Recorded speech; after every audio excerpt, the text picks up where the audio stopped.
lead his nation. And he is, in the meantime, inflicting horrific violence on the people he claims to serve and the people he claims love him. Earlier, President Obama met the UN chief at the White House. On a visit to the U.S. Holocaust Memorial Museum in Washington, Ban Ki-moon drew parallels between Libya and the past.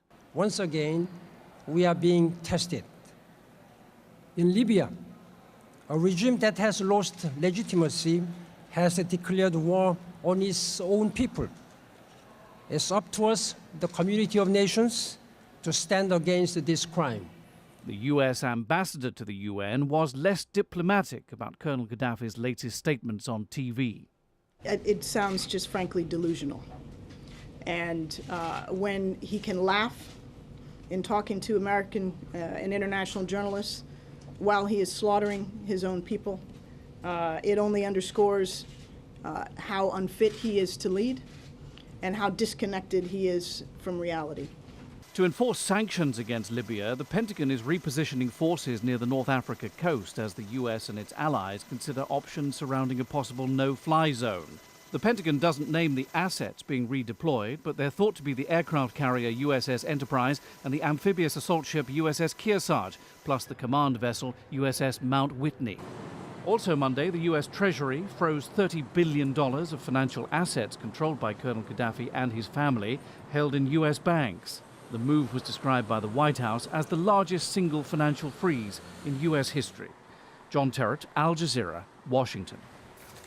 Let's bring you some other news. And the latest population census in India is trying to put an accurate figure on the massive number of homeless people in the country. But as Prana Suri reports, critics say the survey has no chance of recording the real number of street people. This is how India is trying to identify its homeless. Late into the night, government employees quiz this girl about what she does, who's in her family, and which god she believes in. Once they tick all the boxes, the information will then be used to assess her most pressing needs. It's an ambitious task, and it's happening as the country's census comes to a close. We've kept the homeless on the last day as we don't want to replicate data. They frequently move, so we wanted an accurate figure. Hari's lived his entire life on the streets of New Delhi and sells balloons for a living. He's been asked these questions many times in the past. But has life changed for him?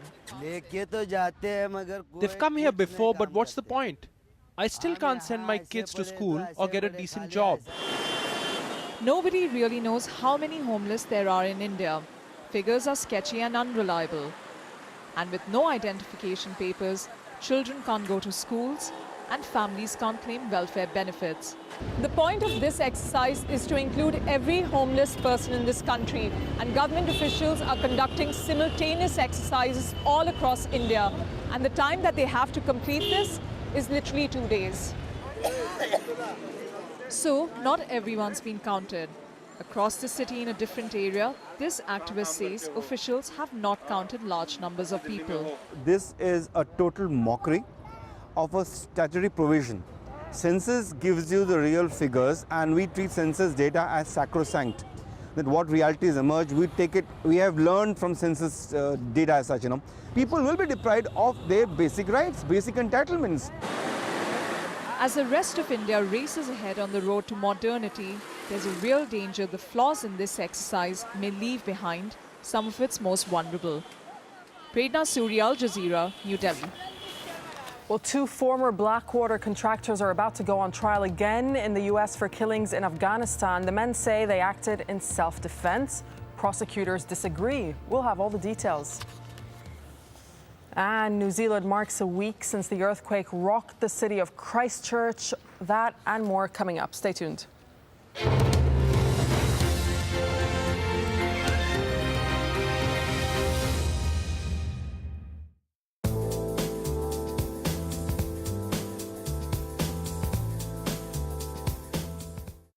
hello again. We've got lots of heavy thundery downpours with us in the States at the moment. On the satellite picture, you can see the cloud gradually marching its way up towards the northeast, but then you see plenty more in the way of heavy thundery downpours gradually crack off a little bit further south as well. Now, out of this system, we have seen some tornadoes as well, but it is slowly beginning to move away. I think by the time we get to Tuesday lunchtime, we'll just be dangling its feet here over parts of Florida, and to the north, it should be fine. It should be fine, but it certainly will be very cold. Washington, D.C. this time no higher than around 10 degrees. Further west, the temperatures here have been very low recently as well, but they will be slowly recovering over the next few days. So I think for LA this time, we'll get to around 18. Now, further south, there's plenty of sunshine to be found here, particularly over parts of Cuba, down through Haiti and the Dominican Republic. But elsewhere, there is more wet weather still on the cards, particularly here from parts of Nicaragua and then all the way down towards Colombia. And I think Colombia is going to be incredibly wet as we head through Tuesday and Wednesday. There could well be some flooding here. As we head across towards Europe, here it's generally a lot quieter, but it's cold as well. Look at the top temperature in Moscow, -12, and only around 7 there in London. The wet weather, well, that's mostly across the Mediterranean, very wet and windy.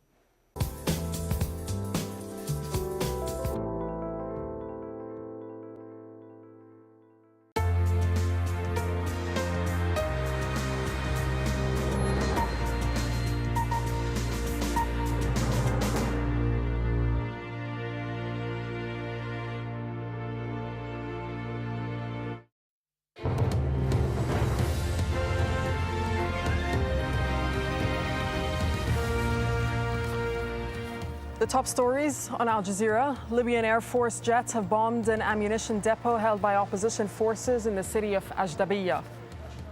Qaeda, it is Qaeda, not my people, it is Qaeda. Qaeda, yes.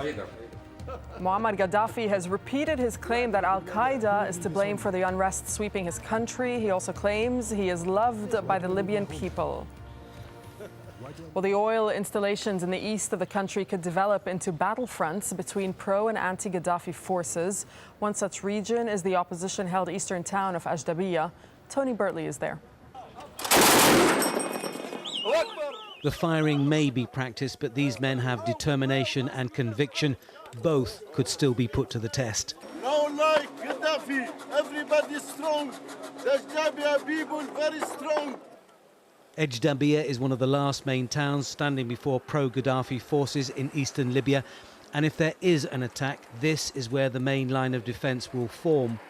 80 kilometres down the road towards Tripoli is the town of Brega, and this is the new front line in this uprising. A little way past here lies Gaddafi territory. This is our area of control, he told me. After 40 kilometres, there are Gaddafi forces. They attacked nearby 2 days ago, and there is still danger here. Understandably, tensions are high here as fighters check for escaping Gaddafi supporters and mercenaries. Confusion is easy, speculation is rife. The threat is real as Brega is strategically important, controlling the main road to Benghazi and also one of the country's biggest oil and gas installations. The state-owned CERT facility processed thousands of barrels of oil a day from the nearby fields. Now, like all the country's oil fields, it is in the hands of the opposition, but they are worried. There are fears that in a final act of retribution, Gaddafi will do what Saddam did in Kuwait